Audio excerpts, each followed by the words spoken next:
গোপালনগরে ভয়াবহ চুরি, উধাও প্রায় 20 লক্ষের গহনা, বাড়ির সিসিটিভির হার্ড ডিস্কও উধাও। নিজেদের লোক জড়িত বলে দাবি বাড়ির মালিকের।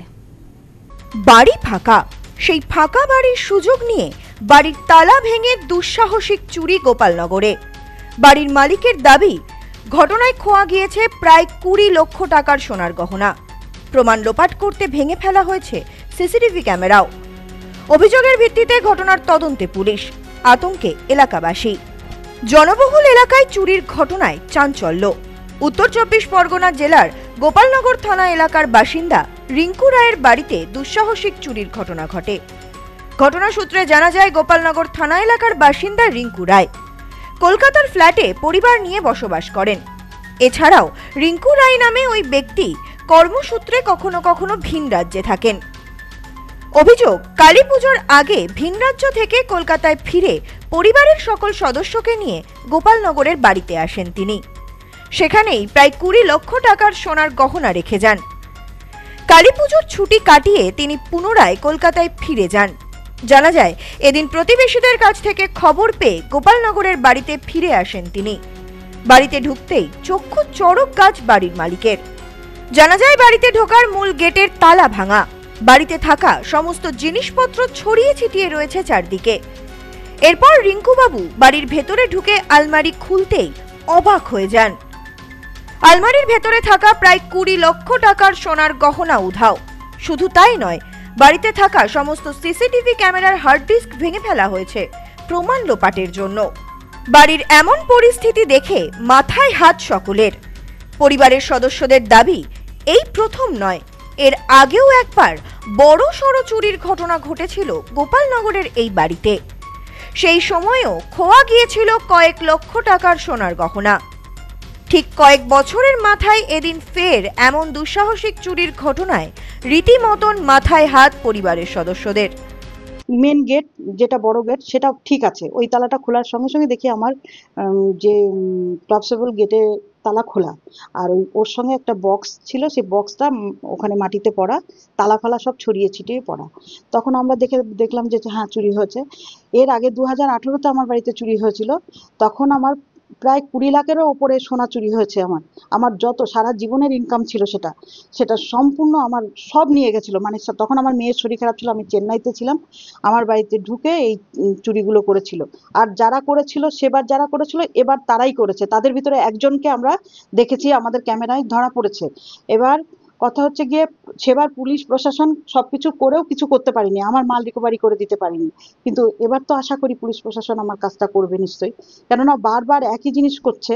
আমি বারবার আর কত সহ্য করবো বলুন? আমাকে কি এখানে থাকতে দেবে না? আমাকে কি বসবাস করতে দেবে না? এটা তো আমার নিজের গায়ের রক্ত জল করে ইনকাম করে এই জিনিসটা বানানো।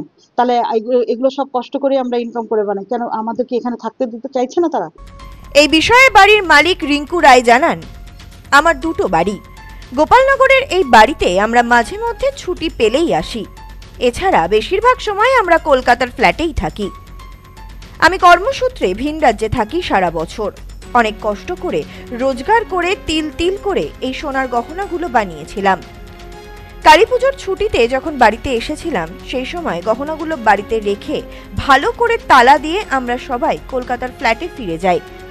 বেশ কিছুদিন ধরে সিসিটিভি ক্যামেরায় বাড়ির কিছু দেখতে পাচ্ছিলাম না।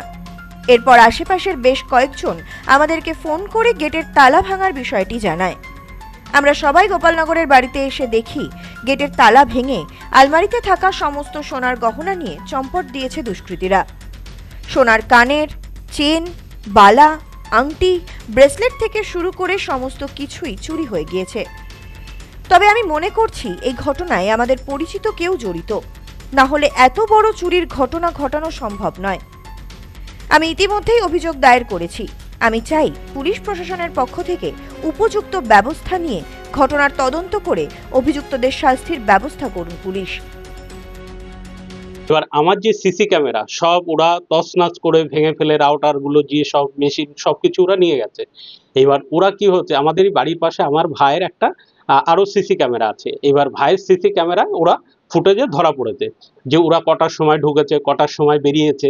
এইবার আমার অনেক সোনা, আমার 4খানা আংটি, আমার হাতের ভেসলেট, তারপর আমার গলার চেন, আমার ওয়াইফের হাতের চেন, এই ভেসলেট, তারপর মালা আংটি সবকিছু দিয়ে আনুমানিক 16 থেকে 17 লাখ টাকার গোল্ড আমার এবারও চুরি গেছে। আর এই কেস 2018 সালে একবার ঘটেছে। এবার তখন ছিল আমার 20 লাখের উপরে আমার গোল্ড গেছে। এইবার তাদের মধ্যে আগের বার যখন ছিল তখন 4-5 জন আমার বাড়িতে চুরি করেছিল, আমাদেরই পাড়ার ছেলে ওরা। এবার তার মধ্যে একজনই এইবার রয়েছে, আর প্লাস আর একজন একটা নতুন একটা ছেলে, সেও দুজনা থেকে আমার বাড়িতে এই চুরিটা করেছে। তো প্রশাসনের কাছে আমার এইটাই দাবি, স্যার আমাদের কাছে আগেরবার আমরা কোনো এভিডেন্স দিতে পারিনি, এইবার আমাদের সিসি ক্যামেরায় আমার ভাইয়ের ওটাতে সব ডকুমেন্ট আছে। আশা করি স্যার আপনাদের উপর আমার পুরো ভরসা যে আমরা একদম শান্ত হারা হয়ে গেছি, আমাদের কোনো উপায় নেই। আমরা বাইরে পেটের দায় আজকে বাইরে থেকে অনেক কষ্ট করে স্যার আমরা সোনাগুলো জোগাড় করেছি। এবার এইভাবে চুরি করলে আমরা কোথায় বসবাস করব, কি করব স্যার, আমরা নিজেই বুঝতে পারছি না। আপনারা একটু দেখবেন স্যার যে আমাদের যেন এই চোরটা ধরা পড়ে স্যার। আজকে কান্না করতে বাধ্য হচ্ছি স্যার, আমরা কোথায় যাবো, আমরা কি করব, আর আমাদেরই বাড়ির লোক একসঙ্গে যুক্ত রয়েছে স্যার। গোপালনগর থানার জনবহুল এলাকায় এমন চুরির ঘটনায় চাঞ্চল্য ছড়িয়েছে স্থানীয়দের মধ্যে। আতঙ্কিত বাসিন্দারা। অভিযোগের ভিত্তিতে ইতিমধ্যেই ঘটনার তদন্ত শুরু করেছে পুলিশ। চুরি হওয়া বাড়ির পাশের বাড়ির সিসিটিভি ক্যামেরা ফুটেজ সংগ্রহ করে ঘটনার তদন্ত শুরু হয়েছে। Bureau report, news no man's land, Gopalnagar. Sampriti guest house hotel and restaurant. সমস্ত আধুনিক সুবিধাযুক্ত AC double bedroom, standard double bedroom, twin bedroom, deluxe double bedroom. আমাদের হোটেলেই রয়েছে বাঙালির খাবার সহ মাল্টি কুইজিন রেস্টুরেন্ট। শহরের মধ্যে অথচ সম্পূর্ণ নিরাপদ পরিবেশে থাকা খাওয়ার একমাত্র ঠিকানা Sampriti guest house hotel and restaurant, Chakdah road, টবাজার, বনগাঁ। ফোন 03215257603।